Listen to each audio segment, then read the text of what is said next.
Hey, and welcome to my channel, His Love, Her Home, where we talk about all things homeschool, motherhood, and faith. If it's your first time here, let me introduce myself. My name is Frances, and I am a homeschool mom of 4. On our video today, we're going to talk about 10 tips to help your homeschool day. Number 1, take care of you.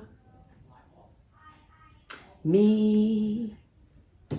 Take care of you first. First, mama. Put yourself first. That is my first tip for you. Prepare for yourself, because we prepare for everybody else. And we all know if you don't take care of yourself first, you are giving from a place that is depleted. So set your alarm at night, get up early.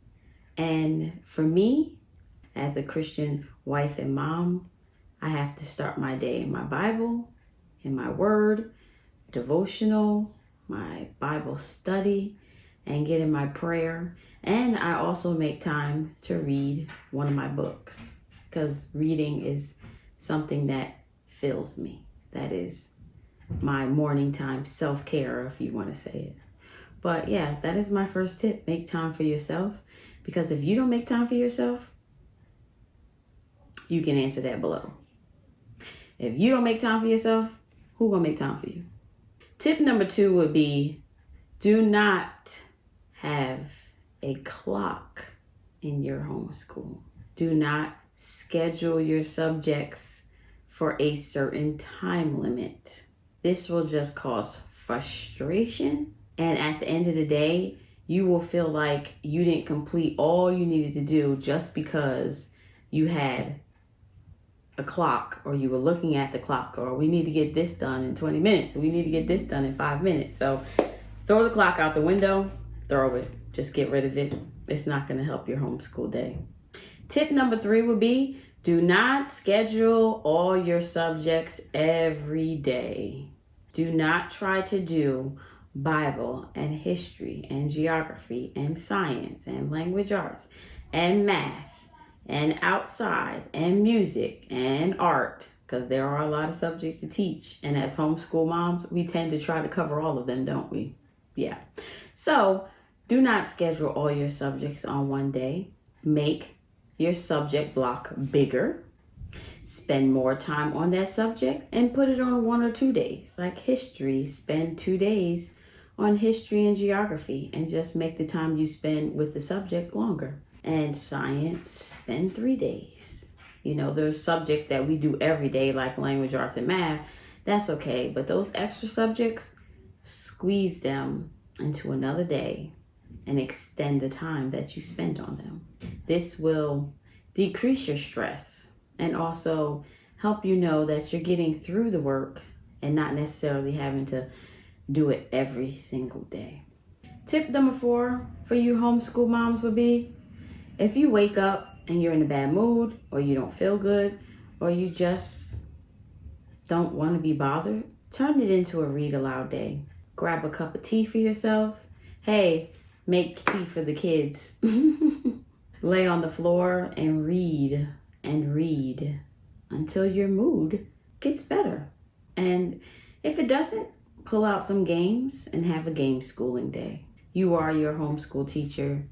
You are the mood of your house. So you want to take care of you. Tip number 5 would be, when you start to feel overwhelmed and you're behind, oh, I didn't get that done. Oh, I need to get this done. And you really didn't get it done. Schoolwork's behind. You're not looking at your kids' work, so you're behind, and you feel like they're behind because you're not looking at their work. When the day happens like that, take a day off. You get to make your own schedule, right?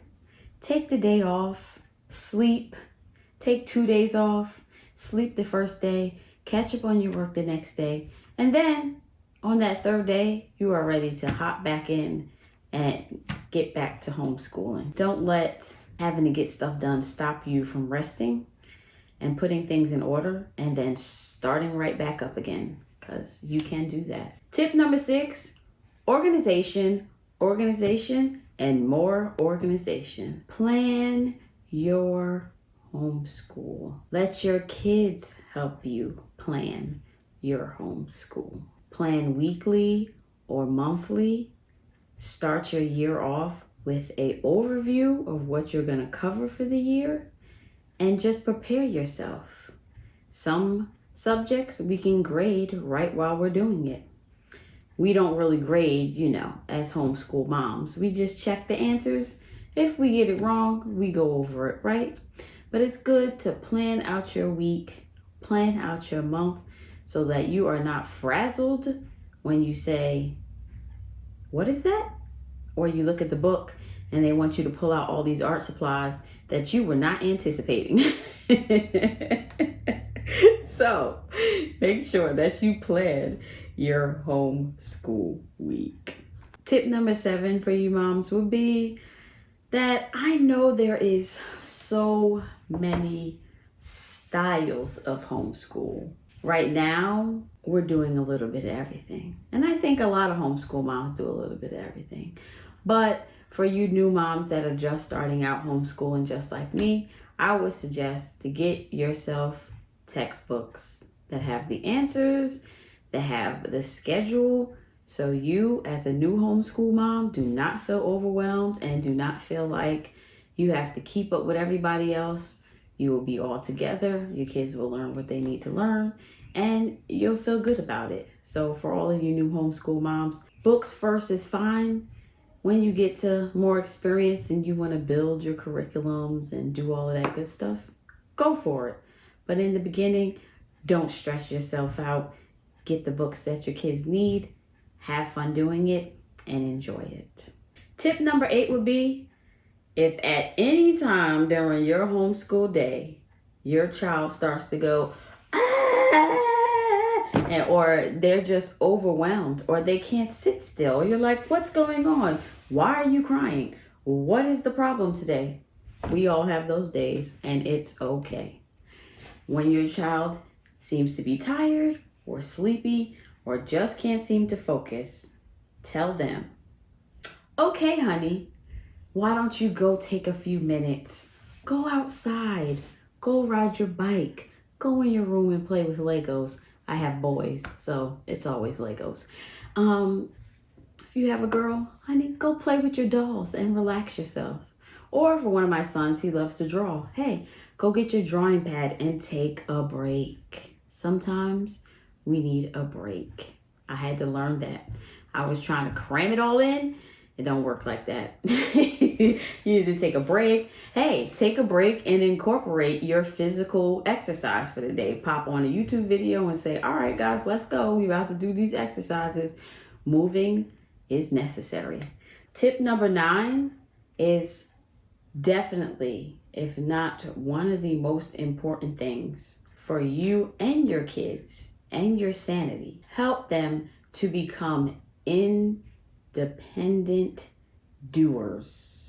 When it comes to breakfast and when it comes to lunch, schedule it out, put it on the fridge. Once they get to a certain age, they should be able to make oatmeal and cook their eggs and even whip up some pancakes if you do it right? So that goes with lunch too. Do not let your kids feel like every time their belly is rumbling, you have to roll off the couch when you're relaxing, or you have to get up from your laptop doing your work, or when you might try to have a quiet moment and they want to come bother you. Mom, I'm hungry. No, train them to be independent when it comes to preparing their meals. Yes, most moms cook dinner. That's fine. Teach them to make their own breakfast, make their own lunch, make lunch for their siblings that are younger. If you are 10, 9, you can make it. You're good.